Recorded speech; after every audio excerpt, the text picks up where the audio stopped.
We're rolling live here at the studio. Good morning, Vietnam. Good. Okay. What's your first name? Henry. Henry, that's it. Cool. Oh, no. When do I look at the camera? So, Henry, how long have you been in Kingaroy for, man? I've been in Kingaroy for around 3.5, 4 years now. Wow. Yeah, moved up from New South Wales around Patterson area, and yeah, it's a lot warmer up here, so it's it's a nicer area too. Yeah. So for those people that don't know, Patterson's down the Hunter region. Hunter region. Down near Newcastle. Yeah. That's actually where my wife was living for a little bit. Oh, very cool. It's a beautiful part of the world. Very nice. Cool. And what sort of made you move up this way? Because there was a lot more. I feel like there was a lot more job opportunities for me, but also my parents also bought a house up here, so I just moved in with them and sort of helping them out around the place. Yeah. And it's a lot warmer as well. It's always cold down there, I think. Yeah, cool. Because from memory, you were going to Tokal, the agricultural college down there. Yeah, so I studied down at Tokal Ag College for, I would say, 3 years, because I did 2 years on campus studying my certificate 4 in agriculture and agricultural production, and then I studied a year off campus doing my diploma in agriculture. Yeah. And are you currently doing that now? Like, are you still in the agricultural industry? So I've switched industries, and now I'm doing disability support work, and it's more psychosocial based support. So a lot of mental health support is what I'm focusing on at the moment. But yeah, I'm loving it. It's great. Do you think you'll go back to agriculture? I've always thought about going back. I liked going on harvest and on a chaser bin, and the long hours were good, but I didn't mind. I would rather be doing it on a smaller farm. Yeah, right. So, like for yourself or still for somebody else? Yeah, I mean, I wouldn't mind doing it for someone else. We live on 40 acres at home, but it's overgrown with lantana, so we're trying to get rid of that at the moment. Yeah. Yeah, I wouldn't mind doing it on a smaller scale, because after a while, those long hours start getting to you. Yeah, 100%. And why did you want to get into agriculture? What sort of piqued the interest? Because you're originally from Sydney. Yeah, so I was born in the UK. Yeah. But when I moved over to Australia about 15 years ago, we were living quite close to the city. Yeah. And then we sort of just moved further and further out.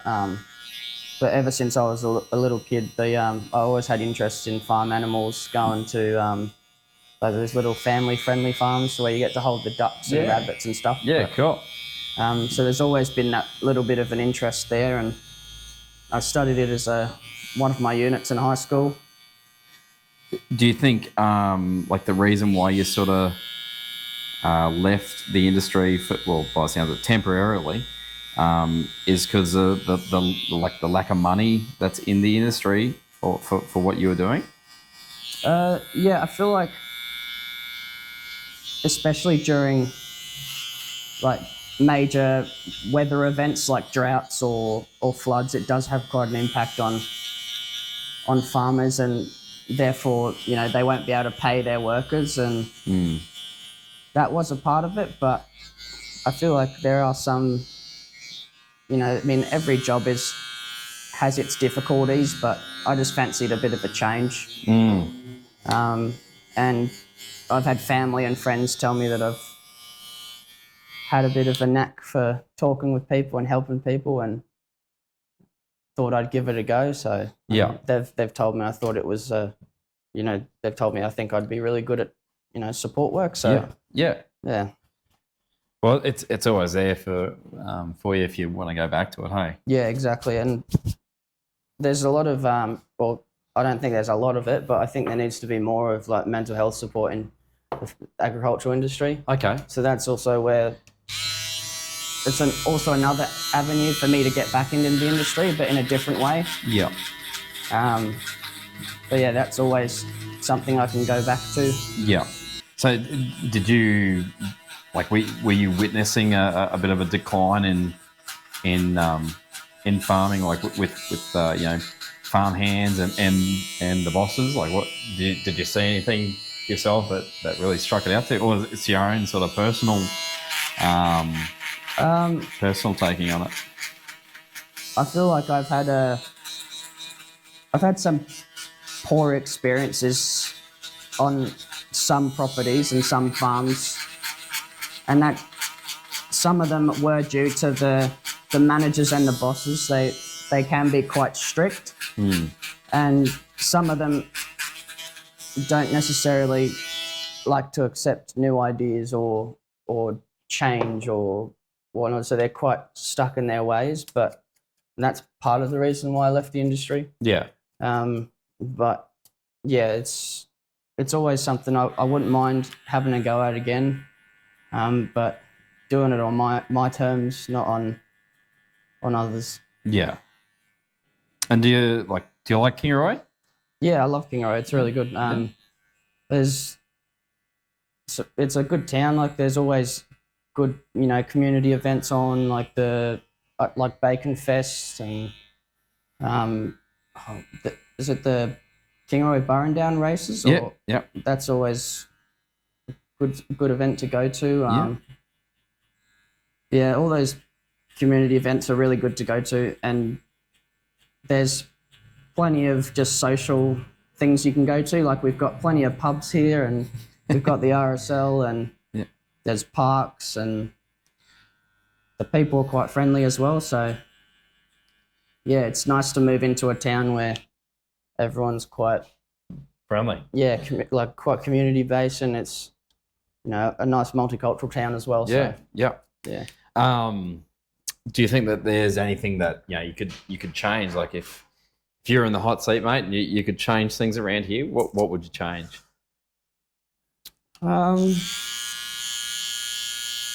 That's a difficult question. Well, what would you like to see more of out here?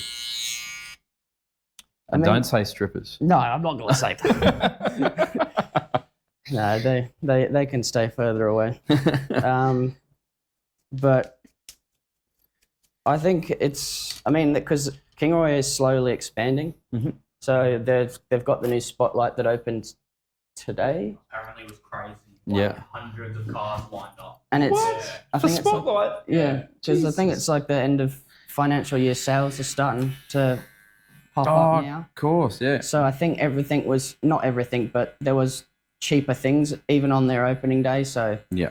And they've just moved Repco as well next to Spotlight and in a bigger store. So that's good. I mean, I would like to see more. I know there are quite a few like disability support work companies in the South Burnett and in Kingaroy, but I think it'd be good to have more like direct mental health based supports. Yep. You know, for starters, I think they should be in most industries anyway, because every person struggles with something, and should always be nice to someone, even if they may not be nice to you, because you never know what they're going through. 100%. And we do get a lot of livestock trucks and freight trucks coming through here as well. So I feel like the long drives and the maintenance for those truck drivers is something that, you know, would be beneficial, having a mental health based thing for truck drivers. There's always miners, you know, coming through here, and they stay up at, you know, in Toorong as well. Yep. So I think, just more direct mental health support would be great, because I feel like the only sort of mental health support that I've seen like advertised would probably be at the hospital. Yeah. Which is fair enough. That's how it should be, but I feel like it just needs to be expanded more across Kingaroy, I reckon. I think the biggest thing is that might be a bit too formal for people Yeah. to feel comfortable in going into like an establishment like the hospital. Yeah. I certainly know for like from a dude's point of view, Yeah. we don't particularly like talking to professionals, I guess. Yeah. Because it makes us feel uneasy and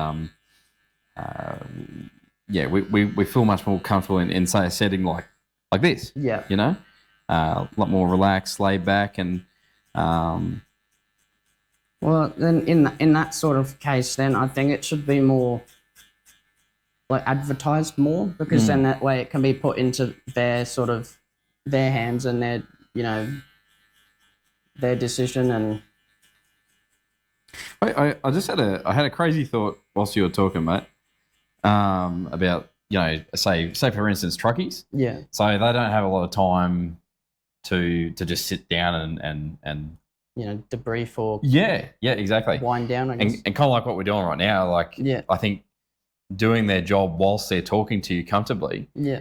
they sort of go into this autopilot of telling you exactly how they feel. Yeah. I was just thinking, why don't you start like a mental health business where you literally you radio in Yeah. to these truckies and just ask the question. Yeah. That could be something that you could start up. Yeah. No, that's definitely a good idea. Or is there something that you have in mind that you think would work better? No, I think that's a really good idea, actually.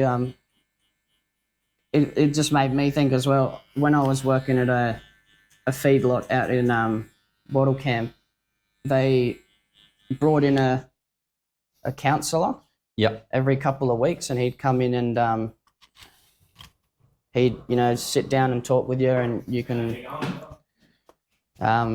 pretty much just, he can come and help you with the job that you're doing, or you don't even have to talk about anything mental health based. He's just there for just a moral support. Or because I remember the first time we all met him, he said, "I'm not your normal psych.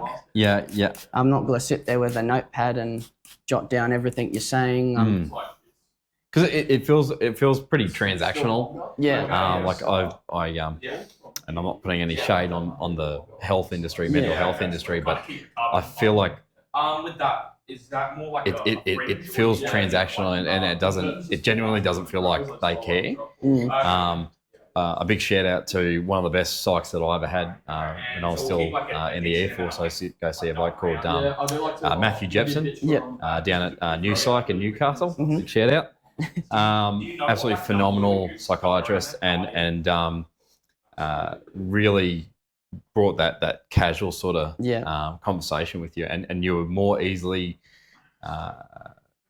able to open up to him and share, you know, your deepest, darkest secrets, because he literally, it felt like he was a mate, and that's how it should feel. I know it would be quite tiring going from client to client. That's the biggest issue. There's that lack of compassion these days that I just find that it does feel transactional. And I think something like, well, we just brainstormed just then would be fantastic. That counsellor who came in, he'd more than happy, like, you don't even have to work. You could just go for a drive in the car down the road, or hop in the buggy and drive up into the paddock and have a chat. Or I mean, some people that were there, they just like to just talk about how their week's been. And, you know, he'd ask, "Oh, have you watched the footy last week, or have you watched this or watched that, or any shows you're watching?" And it feels quite casual, and like you said, it's not transactional, and you don't feel like you have to give each other something to say. You know, it just feels like you're chatting with a mate, sort of thing. Yeah, and I think we're going to have a lot more progress with people's health. Yeah. If it's just more casual. Yeah. Because you build a what do you call a rapport. Yeah, thank you. You build a rapport with your client, and if you're a lot more chummy, I tend to find that, you know, you're a lot more open to that that person naturally. Yeah, I'm hoping to also move into a more like a domestic and family violence based support system. Okay. Footy and stuff. Just from like stories you hear from family members and friends and stuff, it does get to you, and it can be quite personal and something that's very close to me as well. And especially in the like working as a disability support worker, you do hear stories of things that have happened, and I feel like that's also something that needs to be more available. But As far as like events that have taken place leading up to that, or yeah, like events like before it happens, when it's happening, and after it's happened. yeah, I mean, the good thing that I like about Kingroy here is that they've got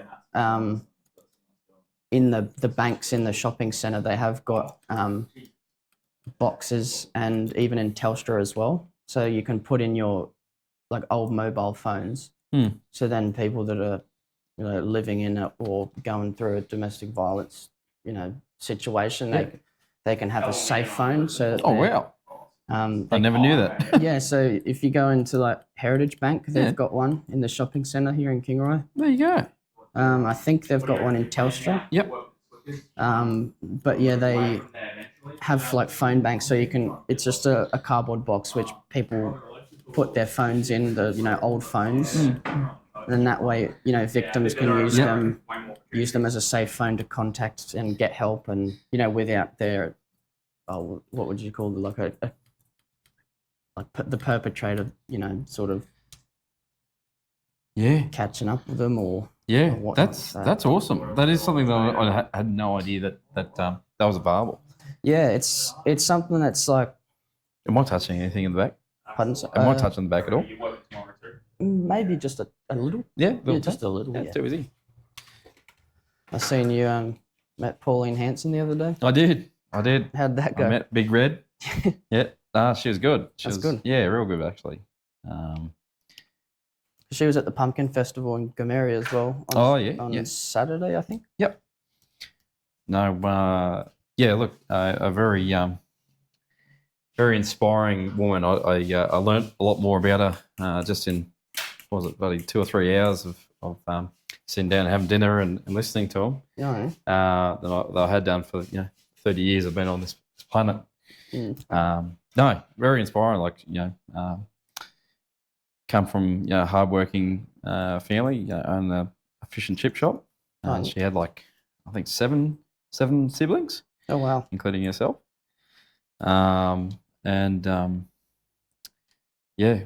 Raised. Don't quote me. I think it was two or three children of her own by herself, single mum. And then decided to get into politics. Oh, very nice. It was actually pretty fascinating.